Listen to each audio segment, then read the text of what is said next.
दोस्तों Nifty IT index में आज बहुत बड़ा सुनामी आया। बहुत दिग्गज स्टॉक्स आज क्रैश हुए हैं निफ्टी आईटी इंडेक्स के अंदर और वो अपने एक नहीं दो नहीं अपने 3 साल के लो पे आया है। इसके बारे में और बात करते हैं। इसके अलावा बात करेंगे आज निफ्टी के डेली राउंड अप के ऊपर। और आज रिलायंस का 49th एजीएम था और उन्होंने आज बहुत बड़ा अनाउंसमेंट किया है। उसके बारे में भी आज डिटेल में बात करते हैं। तो मेरा नाम है प्रेम और आज का वीडियो शुरू करते हैं। आज मार्केट में एक मैसिव शॉक वेव आई और इसका एपिसेंटर था हमारा आईटी सेक्टर। जैसे आप स्क्रीन पे देख पा रहे हो, निफ्टी आज 3.65% नेगेटिव क्लोज हुआ। इंट्राडे में तो ये ऑलमोस्ट 6% तक क्रैश हुआ था। एक्चुअली एक रात पहले ही यूएस मार्केट में एक ऐसी न्यूज आई जिसने इंडियन आईटी स्टॉक्स में लिटरली एक भारी पैनिक क्रिएट कर दिया। जैसे ही आज सुबह मार्केट खुला, स्क्रीन्स बिल्कुल लाल थे। निफ्टी आईटी इंडेक्स सीधा 6% तक फ्री फॉल कर गया था। ये रीसेंट टाइम्स का सबसे ब्रूटल इंट्राडे ड्रॉप है। एक टाइम पे लग रहा था कि बॉटम कहाँ है किसी को नहीं पता, लेकिन पैनिक के बाद थोड़ी बाइंग आई और दिन खत्म होते होते मार्केट थोड़ा संभला। निफ्टी आईटी फाइनली 3.65 नेगेटिव पे क्लोज हुआ। तो सुबह 6% का डर जरूर था, बट क्लोजिंग नंबर्स ने थोड़ी आग बुझाई है।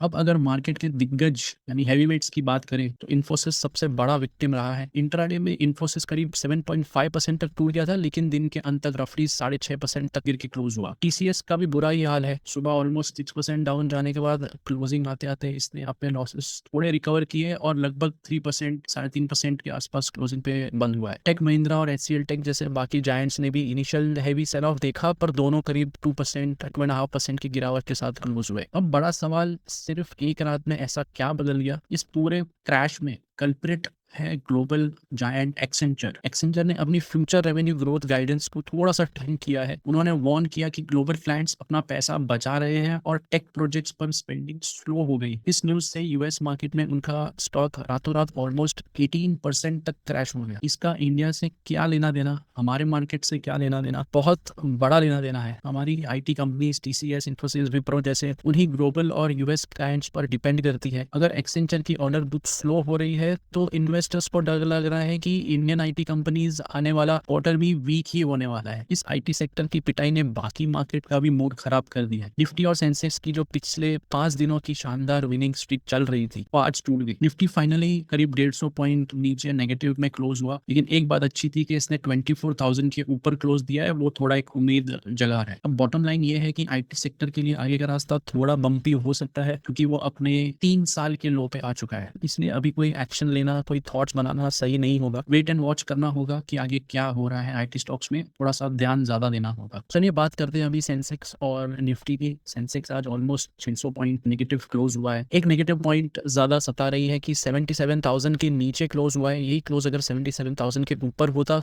तो एक पॉजिटिवनेस होता, एक पॉजिटिवनेस बचता थोड़ा बहुत, बट अब वो भी नहीं है। निफ्टी 50 को देखें तो करीब 150 पॉइंट नीचे क्लोज हुआ है, जैसे हमने डिस्कस किया था। एक ही पॉजिटिव पॉइंट है कि 24,000 के ऊपर सस्टेन कर गया है। लास्ट क्लास में काफी अच्छा रिकवर कर गया है, बट इसके बाद अब देखते हैं कि 24,000 कितना बड़ा सपोर्ट हो सकता है और इसके बाद अगर निफ्टी और नीचे जाता है तो क्या सपोर्ट बन सकते हैं हम निफ्टी के लिए। चेंज इन ओपन इंटरेस्ट देखें अब तो सबसे ज्यादा ओपन इंटरेस्ट जिसमें बड़ा है वो 24,000 के पुट्स में बड़ा है। यानी 24,000 एक ऑप्शन राइटर के एंगल से देखें तो 24,000 एक सपोर्ट जरूर बनता है और उसके बाद सीधा 23,500 है। 23,500 भी एक सपोर्ट बन सकता है अगर 24,000 लेवल टूटता है तो। और इस तरफ कॉल्स की देखें, out of the money calls देखें तो इतनी ज्यादा राइटिंग नहीं हुई है जितना पुट में राइटिंग हुआ है। राइटिंग के एंगल से देखें तो एक पॉजिटिवनेस अभी भी है, बट लेट्स सी कि मंडे का ओपनिंग बहुत ज्यादा इंपॉर्टेंट होगा। उससे भी ज्यादा इंपॉर्टेंट मंडे का क्लोजिंग होगा। ओवरऑल ओपन इंटरेस्ट देखें तो सबसे ज्यादा ओपन इंटरेस्ट इस वक्त कॉल और पुट दोनों का एक साथ देखें तो 24,000 में ही दिख रहा है। 24,000 में सबसे ज्यादा कॉल और एंड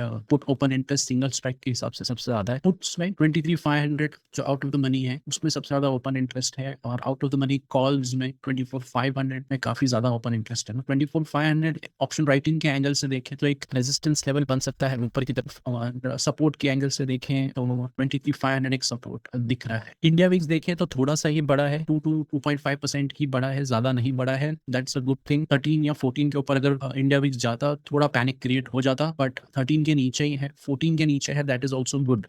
चलिए बढ़ते हैं स्टॉक्स इन न्यूज़ की तरफ। आज ऐसा स्टॉक न्यूज़ में है जो लिस्टेड भी नहीं है दोस्तों, दैट इज जियो प्लेटफॉर्म्स। आज की सबसे बड़ी और highly anticipated breaking news Reliance के 49th एजीएम से निकल के आई है। इसका इंडियन स्टॉक मार्केट सालों से वेट कर रहा था। मुकेश अंबानी ने फाइनली वो अनाउंस कर दिया, दैट इज जियो प्लेटफॉर्म्स का आईपीओ अब रियलिटी बन चुका है। बोर्ड ने ऑफिशियली ड्राफ्ट हेयरिंग प्रोस्पेक्टस यानी टीआरएचपी अप्रूव कर दिया है और आज ही सेबी के पास प्रिलिमिनरी पेपर्स फाइल भी हो चुके हैं। That is very good news. अब इसके स्पेसिफिक्स थोड़ा ध्यान से सुनिए। टीआरएचपी के अकॉर्डिंग ये पूरा का पूरा अप टू जितना भी 27 करोड़ इक्विटी शेयर्स है, ये पूरा का पूरा फ्रेश इशू होने वाला है। सबसे बड़ी हाईलाइट ये है कि इसमें ओएफएस साइज नहीं है, मतलब मेटा, अल्फाबेट, गूगल जो भी प्रमोटर्स है अपना स्टेक नहीं बेच रहे हैं, अपने शेयर्स नहीं बेच रहे हैं। जो भी नया कैपिटल रेज होने वाला है आईपीओ से, वो डायरेक्ट कंपनी की ग्रोथ और टेक डिप्लॉयमेंट में जाएगा। फंडामेंटल पर्सपेक्टिव से ये मार्केट के लिए एक बहुत स्ट्रॉन्ग पॉजिटिव सिग्नल है। मुकेश अंबानी ने इस अनाउंसमेंट को एक डीपली इमोशनल मोमेंट कहा है। एक बड़ा शिफ्ट ये है कि पूरा आईपीओ प्रोसेस रिलायंस फैमिली की नेक्स्ट जनरेशन यानी ईशा, आकाश और अनंत अंबानी जॉइंट लीड कर रहे हैं। इसको विजन बहुत क्लियर सेट किया गया है। अंबानी जी ने एक्सप्लिसिटली कहा कि ये प्रपोज लिस्टिंग दुनिया को दिखाएगा कि इंडिया ग्लोबल स्केल और ग्लोबल कैपेबिलिटी वाली डीप टेक कंपनीज बिल्ड कर सकता है, इसकी इस वक्त इंडिया को बहुत ज़्यादा ज़रूरत है।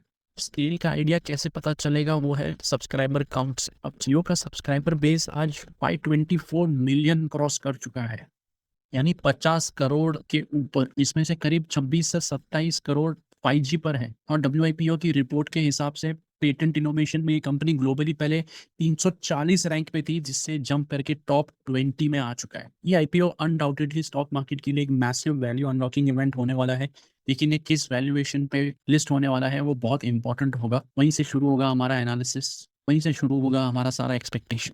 चलिए दोस्तों, ये था आज का वीडियो अच्छा लगा हो तो प्लीज़ लाइक कीजिएगा, सब्सक्राइब कीजिएगा और बेल बटन दबाना मत भूलिएगा। मेरा नाम है प्रेम, मिलूंगा अगले वीडियो में, तब तक के लिए थैंक यू, बाय बाय।